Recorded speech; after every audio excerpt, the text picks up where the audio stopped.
Hai guys, di video kali ini kita akan update soal Ethereum mengenai upgrade yang akan dilakukan di tahun depan. Akan ada juga analisa harga Bitcoin, Nasdaq, Ethereum, dan indeks mata uang dolar dan mengenai Bitcoin MT Gox. Nama saya Kelbida, saya menyajikan informasi seputar fundamental technical on-chain analysis. Klik like, subscribe, gunakan link-link yang ada di deskripsi untuk mendukung channel saya. Kita akan mulai dulu dengan harga Bitcoin seperti biasa, di mana hari Kamis dan hari Jumat dan hari Sabtu kemarin itu kita sideways saja, kita close tidak terlalu berubah dengan yang hari sebelumnya. Hari ini ada sedikit penurunan untuk hari Minggu ini, yang pasti di weekend pasti volatilitasnya itu akan lebih rendah, dan yang kita tunggu adalah mengenai close weekly yang akan terjadi nanti pagi ya teman-teman. Dimana kalau misalnya kita close dengan kondisi seperti ini, itu menunjukkan kalau ini ada wick yang cukup panjang ke atas dari 27.000 sampai ke daerah 26.500. Dan posisi ini itu menunjukkan juga RSI-nya itu berada di bawah 50, daerah bearish dan MACD yang mengarah ke bawah.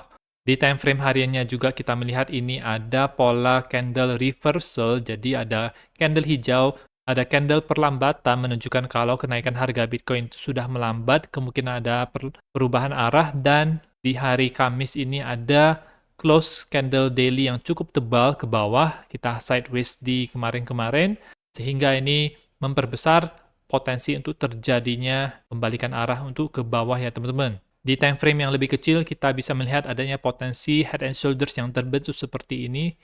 Ini adalah head-nya, kemudian ini adalah shoulder yang sekarang sedang terbentuk, dan garis support itu berada di harga 26.300. Kalau misalnya ini jebol, maka dia akan berpotensi untuk ke daerah yang lebih rendah lagi dengan target harga sekitar 25.600 di daerah sini. Tentu saja kalau misalnya harga Bitcoin itu menuju ke 25.200 lagi, pastinya akan ada bounce, tapi kita harus lihat apakah kali ini ketika dia meretest daerah 25.200 ini, yang garis warna biru ini, apakah masih bisa bertahan atau tidak, karena sudah dua kali ini melakukan retest di daerah ini.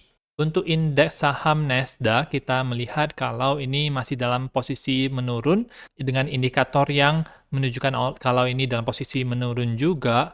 Kalau seandainya daerah ini itu jebol 14.600, maka harga indeks Nasdaq ini bisa ke daerah yang lebih rendah lagi, kemungkinan ke daerah 14.000 ya teman-teman, di daerah sini. Ini akan mempengaruhi harga Bitcoin juga karena mereka secara kasar berkorelasi positif, satu naik, yang lain juga cenderung untuk naik. Nah, ini satu turun, yang lain juga cenderung akan turun.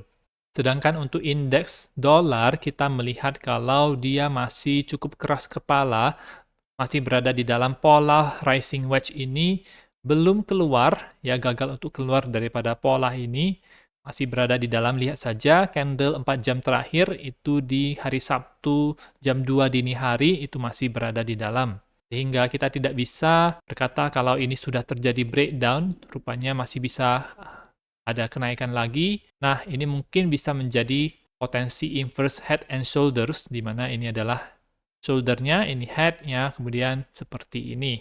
Peluang yang lebih kecil itu kalau misalnya dia bisa membuat high yang lebih tinggi ya teman-teman.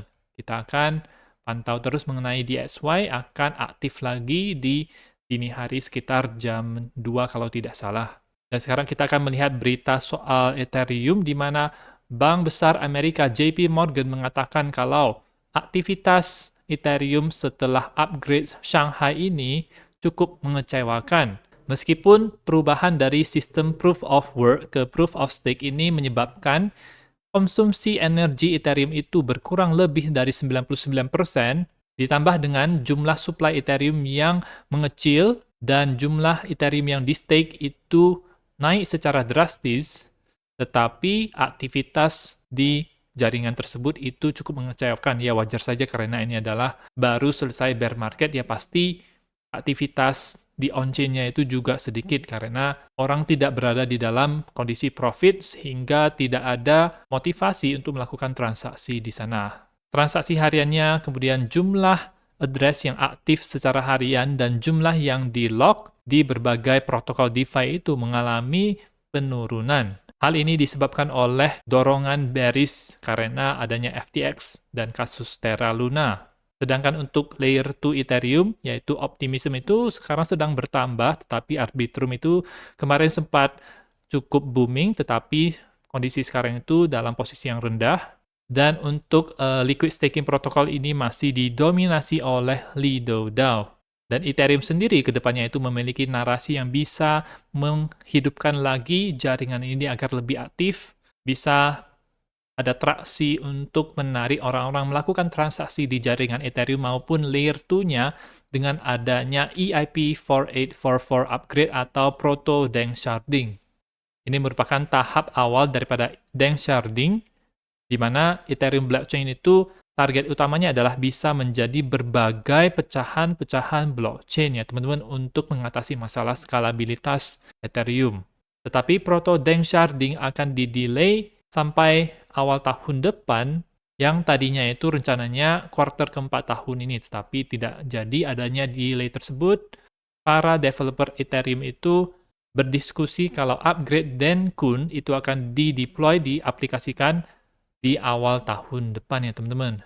Masalahnya adalah upgrade ini itu belum diperkenalkan di public testnet, seperti kalau misalnya teman-teman adalah airdrop hunter, pasti sering berinteraksi dengan Goerli, Sepolia, dan Holeski ya. Sehingga besar kemungkinan upgrade ini itu akan dilakukan di tahun 2024 awal tahun. Di mana yang paling diantisipasi itu di dalam upgrade Denkun ini adalah seperti yang tadi disebutkan adalah EIP 4844, mengatasi masalah skalabilitas Ethereum. Dan ini itu juga bisa menjadi narasi kalau misalnya diaplikasikan di tanggal timing yang tepat ya teman-teman, ketika likuiditas itu sudah masuk ke dalam industri kripto, ketika harga Bitcoin itu sudah mulai naik-naik lagi, dan adanya berita semacam ini itu bisa memberikan katalis harga, mendorong orang-orang untuk membeli Ethereum menggunakan jaringannya, baik layer 1 maupun layer 2-nya, maka kita bisa menyaksikan kenaikan harga yang cukup signifikan ya teman-teman di awal tahun depan.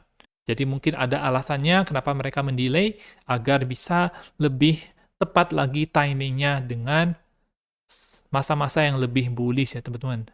Dan terakhir, kita akan update soal Bitcoin MT Gox, di mana trustee MT Gox Nobuaki Kobayashi itu secara official sudah mengubah deadline mengembalikan Bitcoin kepada kreditor MT Gox dari tanggal 31 Oktober 2023 sampai ke tahun depannya 31 Oktober 2024. Sebelumnya MT Gox itu memegang 142.000 Bitcoin, 143.000 Bitcoin Cash, dan 69 miliar yen Jepang. Sehingga adanya keputusan ini itu membuat distribusi Bitcoin MT Gox kepada para kreditor itu bisa terjadi secara lebih merata, tidak sekaligus di waktu yang sama. Ini bisa mengurangi selling pressure yang real kepada harga Bitcoin, tapi kita juga mungkin perlu tahu mana yang porsinya itu besar, mana yang porsinya kecil. Kalau misalnya kita tahu porsi yang besar, maka mungkin itu bisa lebih volatile saat itu.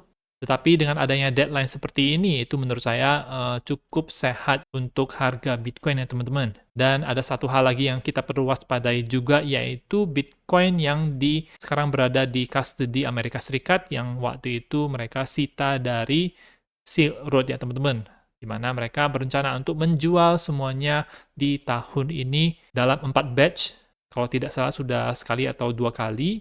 Nah, itu juga akan memberikan selling pressure yang nyata. Kita akan update terus mengenai ini, dan itu saja untuk informasi pada video kali ini. Semoga bermanfaat, teman-teman bisa dukung channel saya dengan mengklik like, subscribe, menggunakan link-link yang ada di deskripsi, dan nantikan video saya selanjutnya.